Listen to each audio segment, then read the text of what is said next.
Ladies and gentlemen, where is Maina Njenga? Maina Njenga is the former Mungiki leader. We all know very well that when William Ruto wanted to counter Rigathi Gachagua meetings, they brought Maina Njenga to bring his men to those disrupt meetings. It was always very clear that during Dorcas Gashagua's prayer meetings, we saw Maina Njenga intrude there, go with the men, and that's how the meeting ended eventually.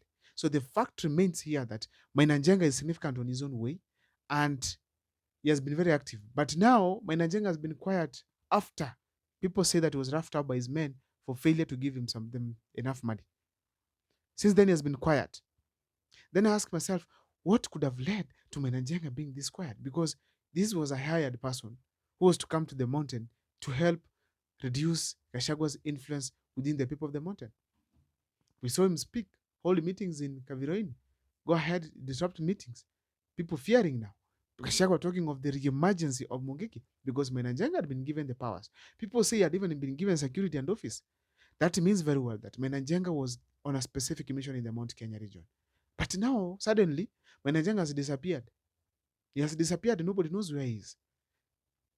He has kept quiet and like against all expectations. So what is this that making Maina Njenga to be quiet? Number one in my list is this. Maina Njenga noticed that he is becoming an enemy of Mount Kenya day by day. The moment he engaged himself in these heinous activities of disrupting meetings right and left and center, people started remembering the activities of Mungiki back from 2013 backwards. So as a result, there was bad spirit that was moving across Mount Kenya against the Mungiki, against Maina Njenga himself. So Maina Njenga noticed that he's creating enmity instead of friendship. As a result, he withdrew from the activities of William Ruto and Kindiki. That's the first thing. The second thing, at the prayers, people say that he disrupted meetings where prayers were going on.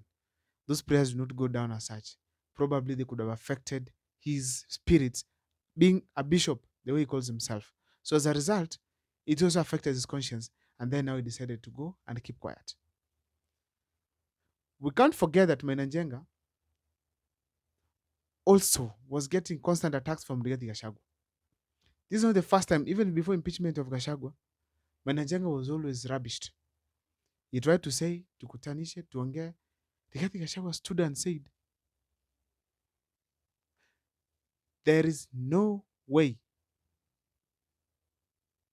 we can have meetings with former Mungiki leader. Therefore, as a result, we realized that Rigathi Gachagua, he was able to completely finish Maina Njenga. Apart from that, we also note that Maina Njenga did not have enough money to fund his boys.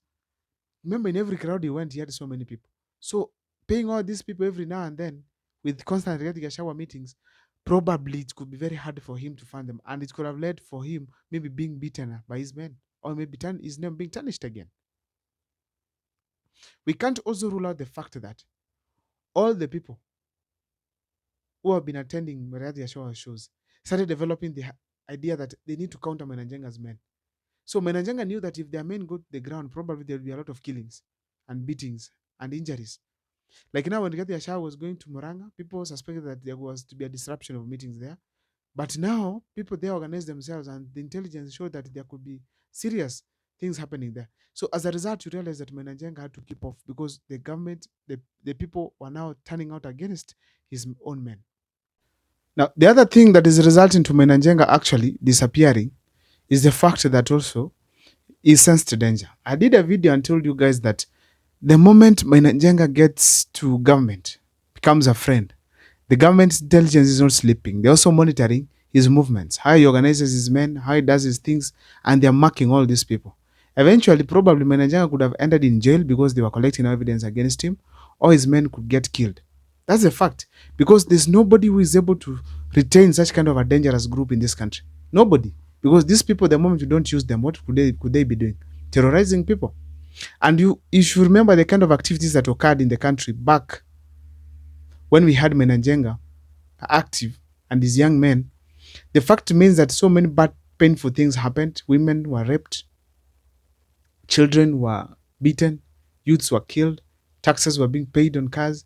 So the fact remains that it was not a good experience people of Mount Kenya had.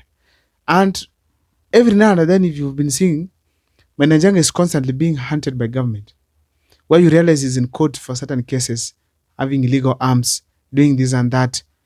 This kind of attacks to Manenga, actually up to recently, showed very well that people are suspecting could be up to something dangerous. So therefore, if Manenga now exposes himself, thinking that he's getting protection from the government could eventually finish him, either in any way, politically, get him in jail, or even to some extent have him eliminated. Because in this country, if you're a dangerous group, there's nobody has an agreement with you. That's just payment, and after a short time, it will disappear. So according to me, I feel strongly that Manenga reached a point and said, no, here, I'm being trapped. If I'm not careful, I'm going down.